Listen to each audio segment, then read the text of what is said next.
Next on stage would be Andreas Strohmayer, who also has been from the University of Stuttgart, who also has been presenting several times.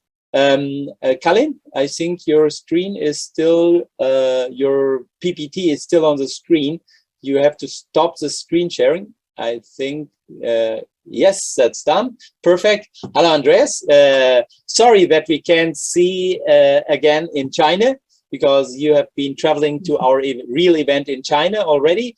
And I think we both like it more seeing in real, having good food and talking to the people. But we take that what we have, which is the presence here. And you have some very interesting project, which I think started recently. You had several electric projects on the university.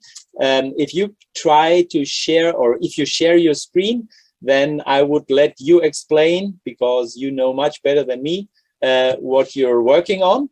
Yes, the screen is coming up, so I'm off. Stage is yours. Thank you, Willy.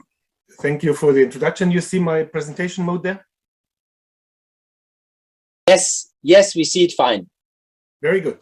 So welcome to all of you. It's really a shame that I cannot be with you in China. I would love to.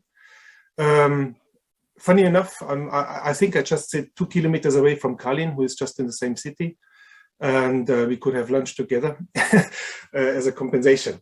So while we have seen presentations, and we'll see one more presentation on flying aircraft, actual flying aircraft, and we also have actual flying aircraft, electric and hybrid electric in Stuttgart. I will talk now about something larger, something a bit further ahead, with an entry into service in about 15 to 20 years from now. I will talk about a 50-seat regional aircraft. This is a Horizon 2020 funded project, footprint future propulsion and integration towards a hybrid electric 50-seat regional aircraft.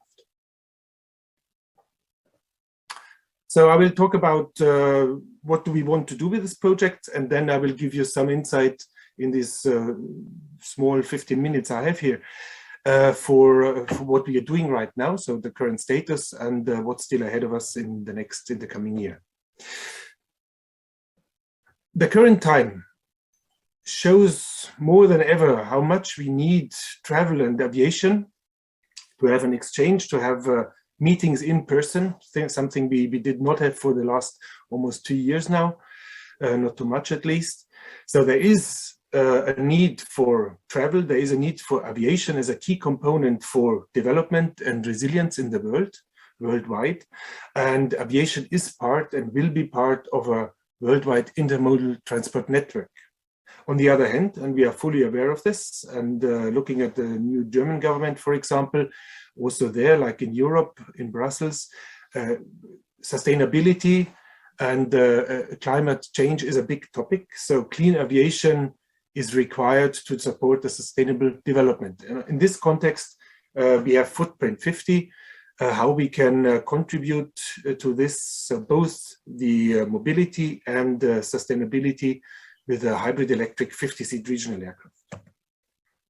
We are a consortium of 15 partners spread throughout the world, so Europe, Russia, Brazil, Canada, the States, coordinated by University of Stuttgart. And our aim is threefold. First of all, the aircraft, so hybrid electric powertrain in a regional aircraft 50-seat capacity, the tools and the models to develop aircraft and the powertrain itself.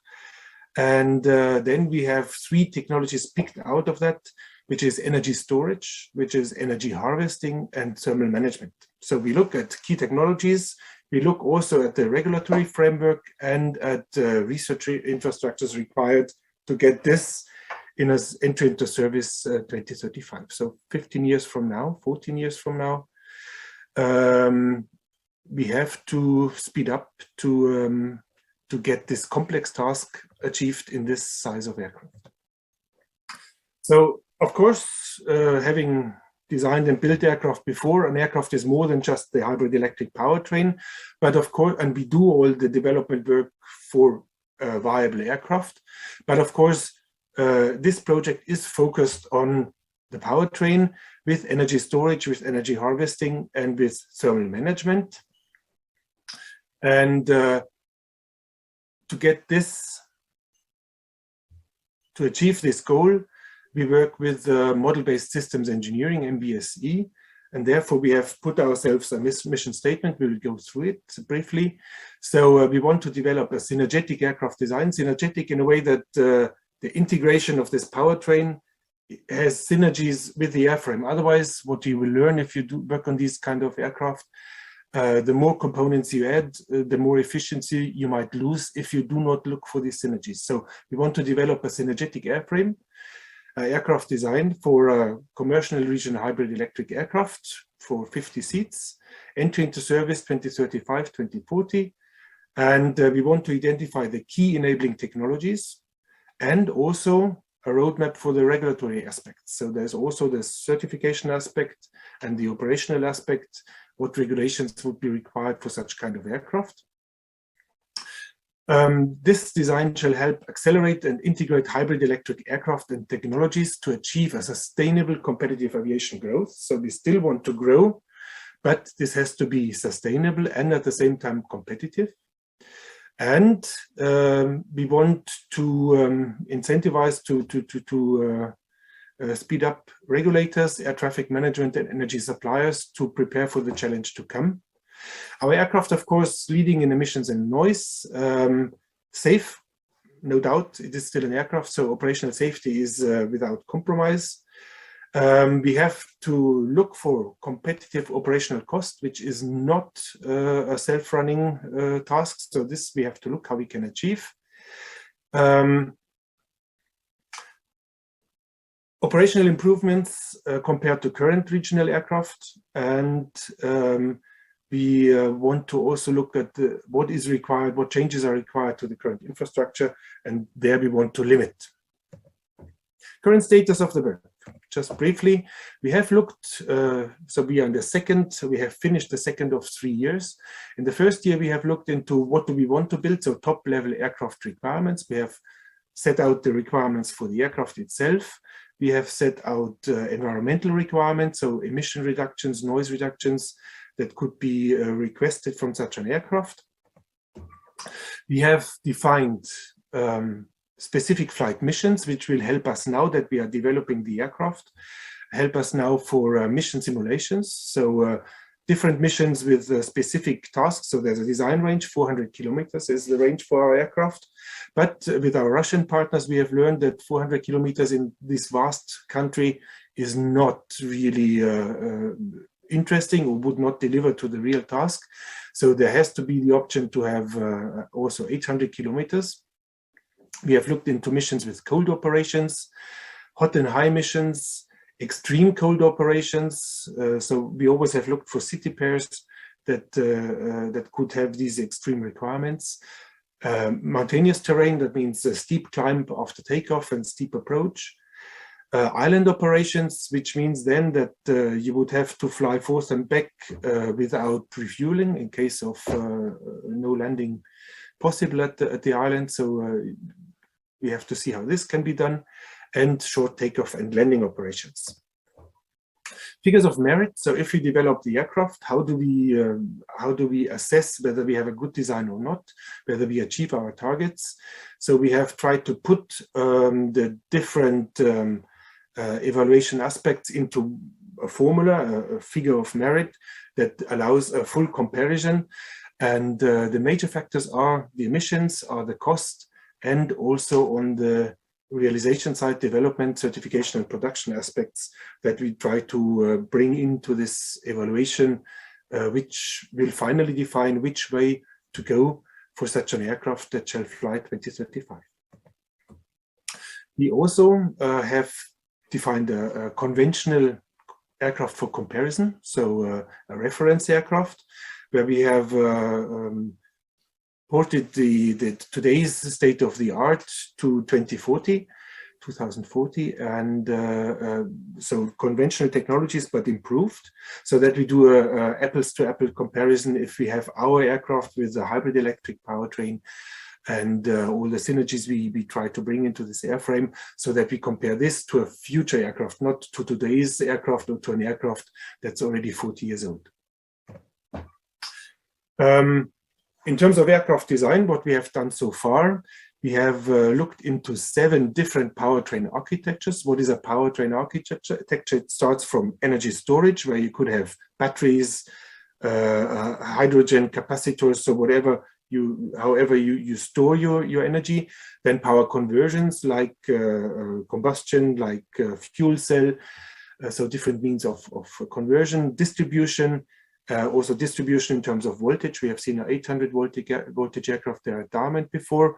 So which voltage is the right one is a question. And then the propulsor integration. So is it conventional propulsion, just in a parallel architecture, or is it direct combustion of hydrogen, or is it distributed electric propulsion? So we have different means, and we have looked into these architectures, have assessed and have designed aircraft from that, have looked at the impact of each of these architectures on the airframe and aircraft configuration, and then came to a down selection of 3 architectures which are prioritized now for preliminary design. So to go a bit further, deeper into preliminary design, with 3 different goals, as you can see there. There's one on the left side, carbon neutral, which means we have sustainable aviation fuel. We also have battery for electric propulsion, in addition to the conventional combustion engines, turboprop engines with sustainable aviation fuel. That's, let's say, the ambition on this aircraft is still there, but it's relatively low compared to the other configurations. Then we have a more ambitious configuration where we have 0 carbon dioxide, so hydrogen powered, no carbon dioxide in combustion, and a reduction on nitrogen oxides. So batteries, fuel cell, to have the electric path and direct combustion of hydrogen, together with parallel architecture electric drives on the shaft of the turboprop. And the third architecture on the right side, the most daring configuration we have in our down selection so far, which is distributed electric propulsion, batteries, and hydrogen and fuel cell. The deep dive into energy storage, so battery modeling. We have a partner which is very experienced in batteries. Batteries and battery design has an impact on aircraft design due to the weight connection. So we have 2 iterative loops interconnected. So the battery sizing optimization, taking into account all electrothermal aspects, the aging, safety, of course. So, and then not only on battery level, but on systems level of this battery system, battery storage system. And then the impact on the overall aircraft design. And with the aircraft design could be more requirements on energy storage, which then brings an iteration in our design cycle. So this we try to interconnect the models of aircraft design and battery design. Energy harvesting. Energy harvesting by recuperative propellers. So it has been done, but in this size of aircraft has never been investigated in depth. So we go into the wind tunnel with this. We do modeling, thorough modeling of the propellers themselves, and we want to optimize the blades for cruise and for harvesting. Or we have to see whether this is possible to have a blade that is optimized for both. And then we also want to look at the noise, at the air acoustic performance, and see what you can gain with this energy harvesting in total. If there's not so much kinetic, there's not so much potential energy in the aircraft in the end, is such a regional aircraft, how much this brings, if it's worth the effort to have energy harvesting by propellers or by some of the propellers. That's one of the questions, and we are working on that. Thermal management, just illustration here compared to the human body. It's about the heat transfer between heat sources and heat sinks to control temperature of the aircraft subsystems. We have all these electric components. Think of a fuel cell, 50% efficiency. You have to take a lot of heat away in this range of aircraft. And the question is, how can we do this not to bring too much drag onto the aircraft, cooling drag, and to find clever ways, clever materials, clever new technologies, how this can be done in such hybrid electric regional aircraft. Next steps.